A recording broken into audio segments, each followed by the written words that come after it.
Halo warga intelektual sekalian, baru-baru ini pemimpin spiritual Iran yaitu Mr. Ayatollah mengatakan, "Saya sedang diburu oleh Amerika dan Israel. Saya sedang diancam pembunuhan," gitu ya.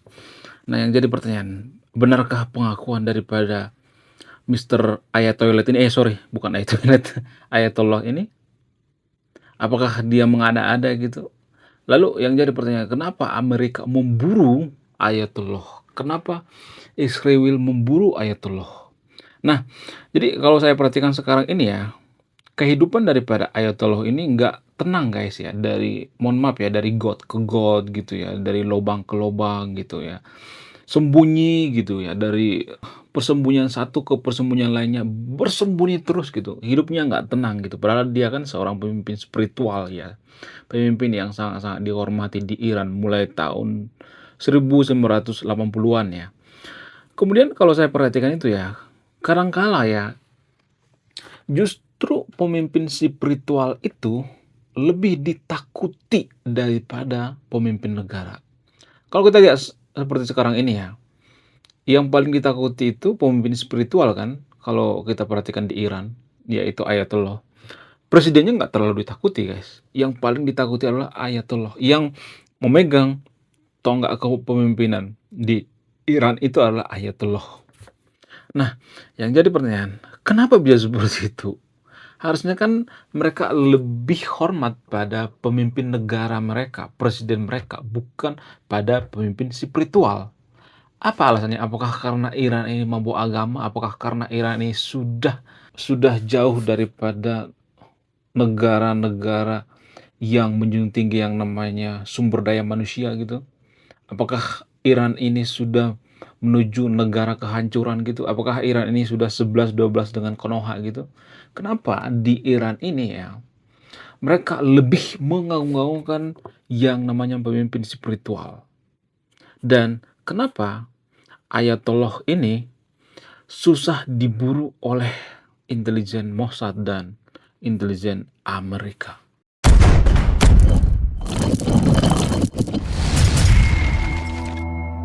Suka tidak suka kalau kita perhatikan itu ya, kalau misalnya nih sudah coba-coba nih ya, coba-coba melawan Israel ya, melawan hegemoni barat, melawan Amerika dan lain sebagainya. Biasanya mereka akan mati konyol. Sama seperti pemimpin-pemimpin Iran sebelumnya. Dulu tuh ada pemimpin Iran ya yang helikopternya itu disabotase sehingga meninggal ya kan. Nah, yang jadi pertanyaan, siapa yang menyebabkan pemimpin Iran ini meninggal? Ya para mata-mata ya kan, siapa lagi kalau bukan intelijen. Itu kerjaan intelijen guys ya. Jadi mereka bekerja di bawah tanah gitu ya, mereka bekerja senyap. Nah, sama halnya dengan Ayatollah. Ayatollah ini kan sebenarnya diburu ya, kalau boleh jujur ya, diburu oleh Israel dan Amerika. Mereka menggunakan teknik atau strategi potong kepala. Jadi kalau misalnya nih ada suatu negara yang berani macam-macam gitu, ya pemimpinnya dipotong gitu, kepala pemimpinnya dipotong. Itu yang jadi taruhan daripada daripada mereka capek-capek menyerang Iran gitu ya, daripada mereka capek-capek ya mengarahkan jutaan tentara, lebih baik mereka mengeksekusi yang namanya kepala pemimpin itu sendiri. Nah, bagaimana celah daripada pembunuhan seorang pemimpin gitu ya, kalau saya perhatikan ya, di Iran itu ada satu celah gitu, apa itu celahnya?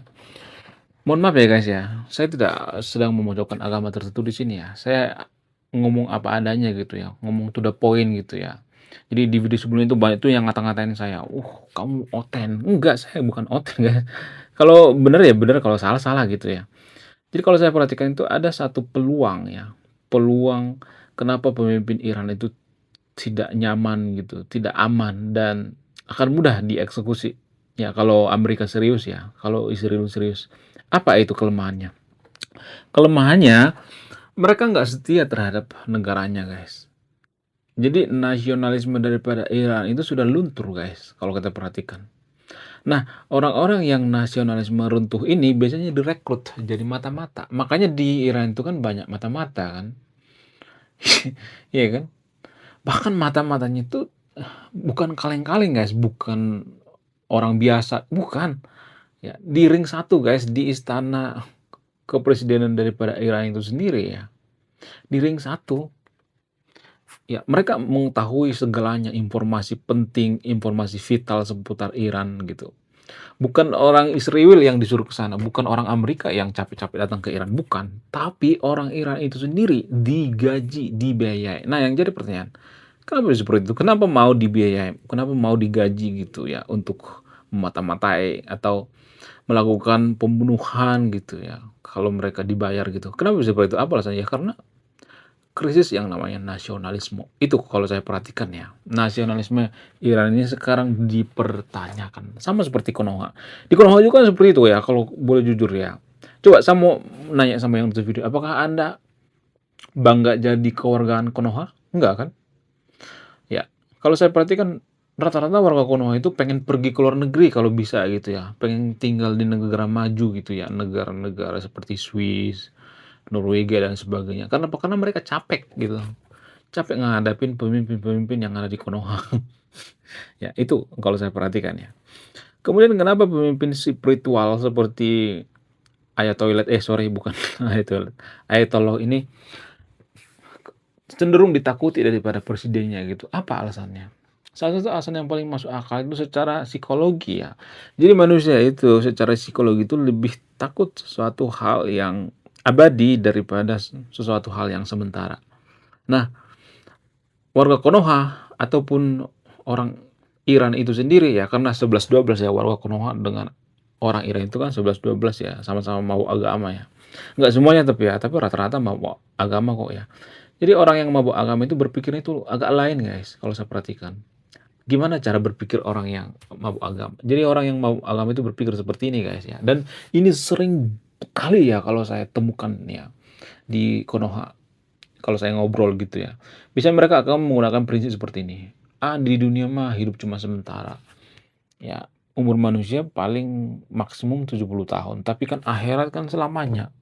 Nah, sekilas prinsip ini masuk akal. Sekilas prinsip ini sangat-sangat mulia gitu ya, nggak ada yang salah gitu.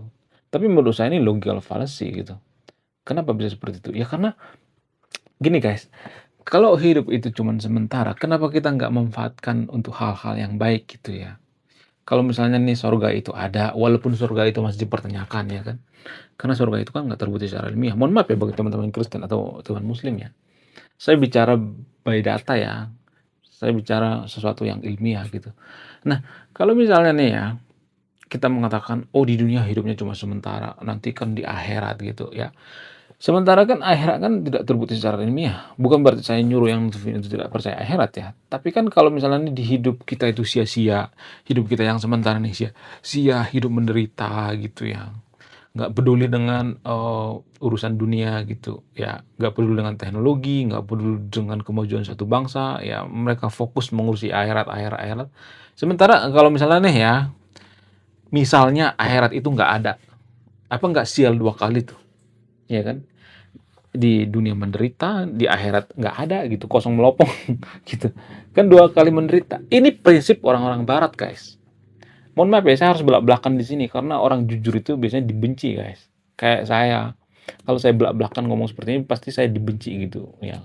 Kamu nggak percaya agama? Bukan saya nggak percaya agama, tapi ya karena saya melihat gini, guys. Kita itu butuh masyarakat yang waras gitu untuk menjadikan negara kita maju. Kalau masyarakat kita itu nggak waras, berlebihan dalam beragama, fanatik berlebihan dalam beragama, orang yang fanatik itu kan kelainan jiwa, guys. Kelainan mental. Gimana kita mengharapkan seseorang membangun negara kita tuh kalau banyak yang kelainan jiwa gitu. Ya, gangguan mental. Orang yang fanatik sama gitu kan gangguan mental.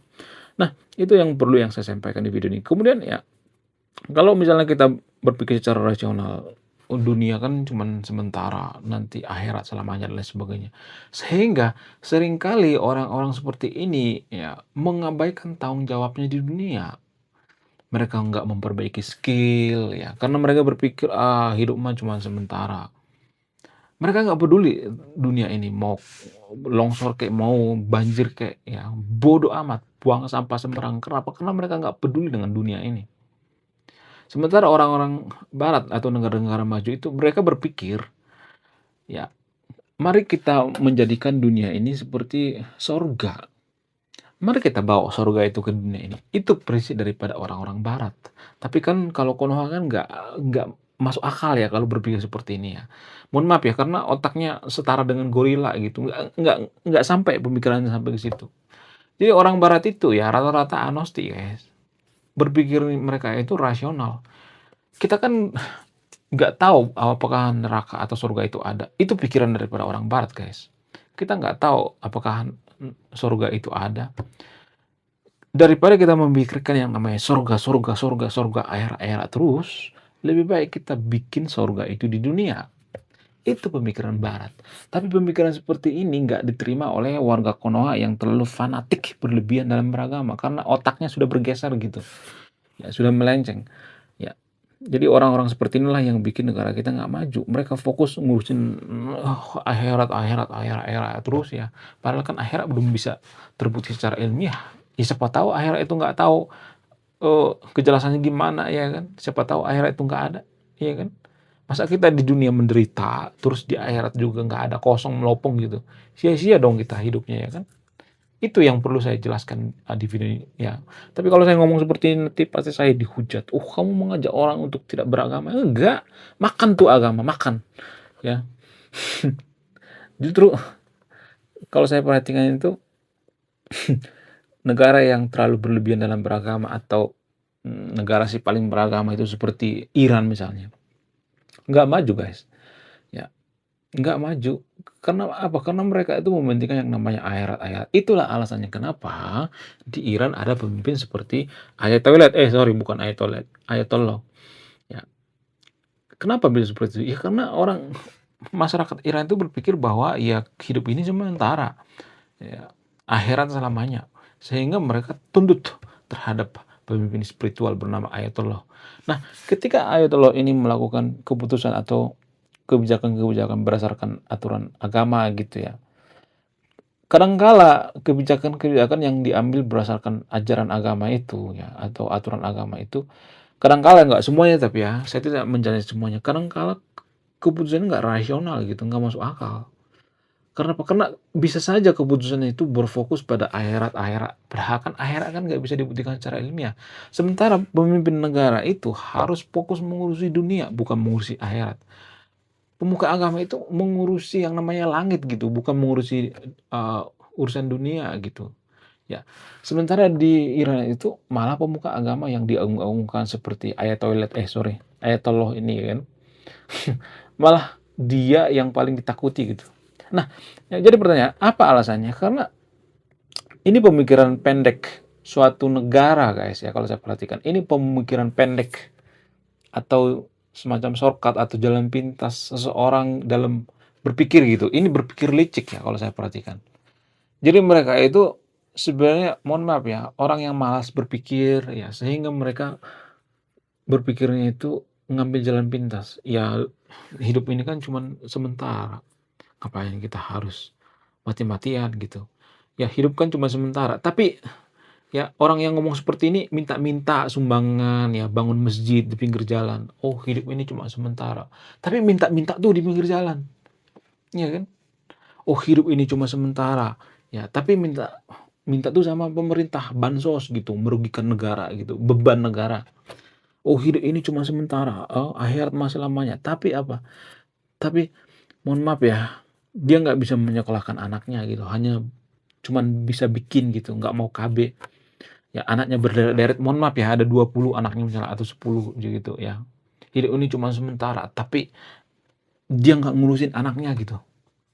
Hidup ini cuma sementara ya.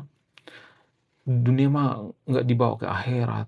Ya, tapi apa? Tapi mereka ngemis-ngemis gitu ya. Mohon maaf ya bagi teman-teman yang TV ini. Saya tidak sedang menghina pengemis ya. Tapi kan kalau di suatu negara itu banyak pengemis itu kan negara bisa bangkrut, guys.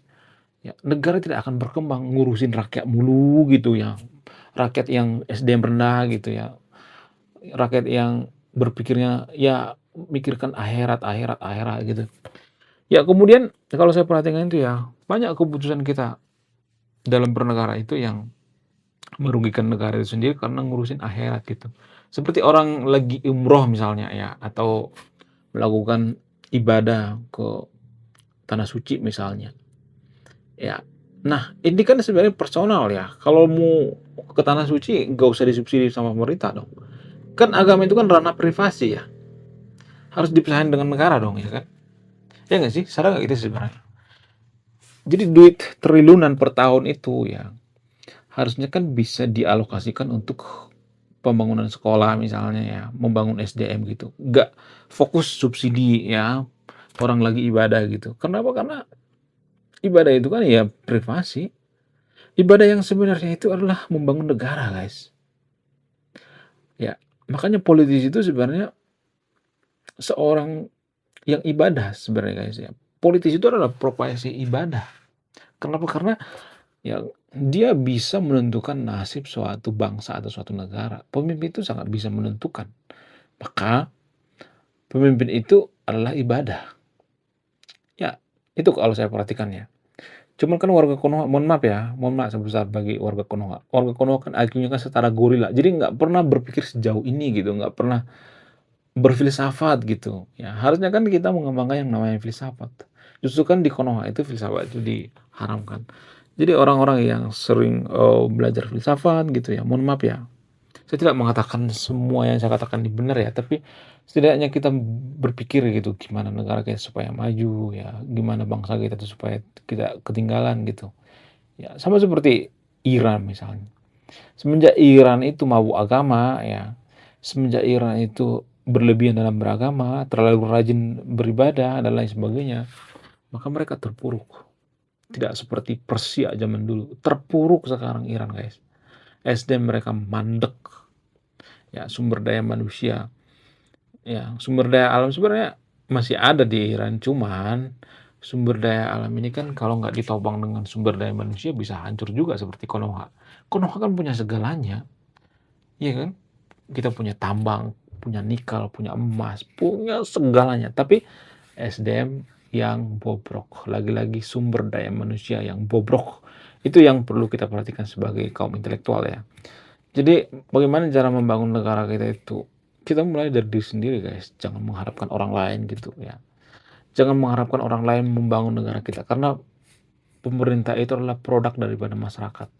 Ya, kalau masyarakat kita itu sering bohong gitu ya, nggak jujur dan sebagainya, maka pemerintahnya juga seperti itu. Ya, mari kita mulai dari diri kita sendiri ya. Mulai dari semenjak bayi gitu ya. Semenjak bayi itu kan sudah dipersiapkan sebenarnya generasi penerus bangsa. Mulai dari gizinya. Ya, kenapa gizi ini penting bagi suatu bangsa gitu, membangun generasi bangsa. Biar kalau gedenya jangan stunting gitu. Biasanya orang yang stunting itu mabuk agama, guys. Kalau saya perhatikan, mohon maaf ya, nggak semuanya tapi ya. Rata-rata seperti itu. Kalau waktu bayi kurang gizi, IQ-nya di bawah gorila gitu ya kan, maka mereka kan mudah mabuk agama, mudah dibutakan dengan logika yang sesat, yaitu, "Oh, dunia mah cuma sementara, akhirat selamanya." Padahal kan akhirat tidak terbukti secara ilmiah. Mereka takut mempertanyakan itu. Kenapa mereka takut mempertanyakan itu? Ya karena pengaruh daripada agama itu sendiri. Agama itu kan mengharamkan untuk bertanya. Gak usah kamu berpikir kritis ya. Cukup imani saja. Akal manusia mah terbatas, otak manusia mah terbatas. Sehingga apa? Sehingga ya kita nggak mau berpikir kritis, nggak mau berpikir logis gitu, nggak mau berpikir logika. Ya, kalau kita berpikir logika maka kita akan dituduh menuhankan logika. Ya, itulah alasannya kenapa di Konoha itu pelajaran filsafat itu diharamkan. Ya, warga Konoha kan sangat mengharapkan yang namanya belajar filsafat. Sehingga apa? Sehingga susah majunya. Sangat susah menjadi negara maju. Kenapa Prancis itu bisa menjadi negara maju? Karena mereka mempelajari filsafat. Filsafat lah sebenarnya ya. Tapi jangan terlalu mabuk juga ya berfilsafat ya. Ada juga orang berfilsafat terlalu mabuk gitu. Terlalu radikal gitu. Nggak boleh guys ya. Jadi salah satu alasan kenapa suatu negara itu maju karena filsafat. Filsafat itu kan memicu orang berpikir kritis ya. Jadi di Perancis itu ada pelajaran bernama filsafat. Ya, mereka mempelajari filsafat. Kalau nggak salah itu setara SMP atau SMA ya. Dan mereka ada ujian nasional, ujian filsafat. Itulah pentingnya belajar filsafat. Tapi di Konoha dan di Iran, filsafat itu diharamkan karena Iran dan Konoha itu sejatinya 11-12 kakak adik lah ya. IQ-nya sekarang juga sudah mirip-mirip guys ya. IQ-nya sudah mulai di bawah setara gorila gitu. Oke, sekian videonya. Terima kasih sudah memahami. Saya kaum intelektual, salam rasional.